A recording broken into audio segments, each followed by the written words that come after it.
सारे अपर मून्स और मुजान दोनों की ही मौत हो चुकी है और इस फाइनल बैटल में डीमन स्लेयर्स का भी बहुत ज्यादा नुकसान हुआ है। मतलब लिटरली फाइनल बैटल के बाद सिर्फ 2 हाशिराज ही जिंदा बचे थे। खैर आज की हमारी इस वीडियो में मैं तुम लोगों को बताऊंगा कि फाइनल बैटल के बाद डीमन स्लेयर स्टोरी में आखिर क्या हुआ था। एंड ये स्टोरी 100% ऑफिशियल है, डीमन स्लेयर की ऑथर ने ही इसे लिखा है और डीमन स्लेयर फैंस के लिए स्पेशली इस चैप्टर को कलर्ड वर्जन में पब्लिश किया था। तो बिना टाइम वेस्ट किए शुरू करते हैं डीमन स्लेयर फ्यूचर आर्क।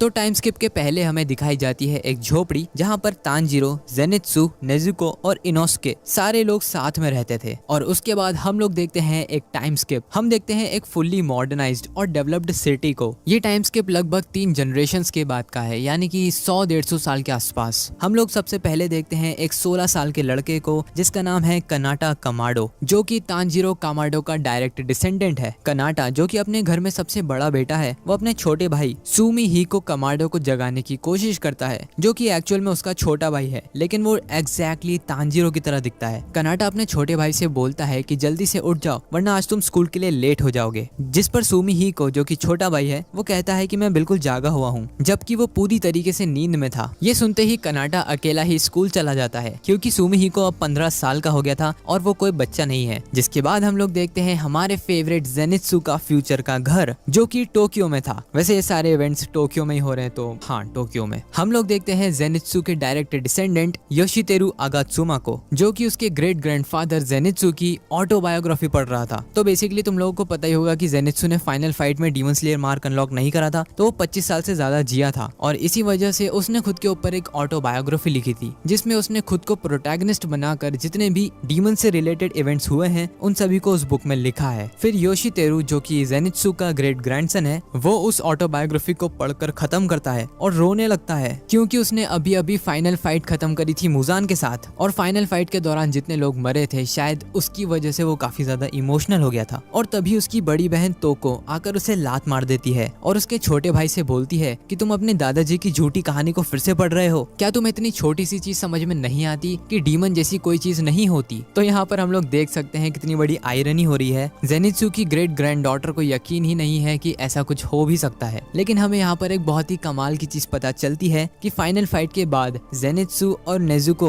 दोनों की शादी हो जाती है और उन्हीं के डिसेंडेंट्स हैं ये दोनों, योशितेरु और तोको। और कोई भी तोको को देखकर बता सकता है कि वो एग्जैक्टली नेजुको जैसी दिखती है। फिर तोको अपने छोटे भाई योशितेरु को डांटते हुए बोलती है कि उसे पढ़ाई पर ध्यान देना चाहिए और ये सब फालतू की चीजों में दिमाग नहीं लगाना चाहिए। फिर योशितेरु और तोको दोनों अपने हाई स्कूल जाते हैं, जहाँ पर रास्ते में योशितेरु सोचता है कि हमारे घर में सारी लड़कियां बहुत ही ज्यादा शांत और काम नेचर की है, लेकिन तोको बहुत ज्यादा ही गुस्सैल है। फिर तोको अपने फोन में न्यूज देखती है और वो अपने फोन में न्यूज में देखती है कि फाइनली तेनमा उजुई ने जिम्नास्टिक्स में जापान के लिए गोल्ड मेडल जीत लिया है और तोको उसे बहुत ही ज्यादा एडमायर करती है। बिल्कुल वैसे यार जैसे आजकल की लड़कियां के पॉप को एडमायर करती है। वैसे मुझे बताने की जरूरत तो नहीं है कि तेनमा उजुई किसका डिसेंडेंट है। ऑब्वियसली यार फ्लैशी चैड तेनगेन उजुई का डिसेंडेंट है। जिस पर योशितेरु बोलता है कि तेनमा उजुई बहुत ही ज्यादा एटीट्यूड वाला बंदा है और इसीलिए ये गोल्ड मेडल डिजर्व नहीं करता। जिस पर तोको गुस्सा होते हुए बोलती है कि वो इतना अच्छा दिखता है कि उसे सिर्फ लुक्स के लिए ही गोल्ड मेडल दे देना चाहिए। और तभी योशितेरु की नजर पड़ती है दूसरी न्यूज पर। वो तोको का फोन उसके हाथ से ले लेता है और देखता है कि एक बहुत ही सुंदर दिखने वाला लड़का, जो कि बोटेनिस्ट है, उसने एक बहुत ही रेयर फ्लावर को डिस्कवर करा है और वो फ्लावर है ब्लू स्पाइडर लिली, जो कि मुजान अपने हजारों सालों की लाइफ में डिस्कवर नहीं कर पाया। इस बंदे का नाम है आओबा हाशिबिरा, जो कि इनोस्के का डायरेक्ट डिसेंडेंट है। और यहाँ पर हमें पता चलता है कि इनोस्के और आओई कानाजाकी की शादी हो जाती है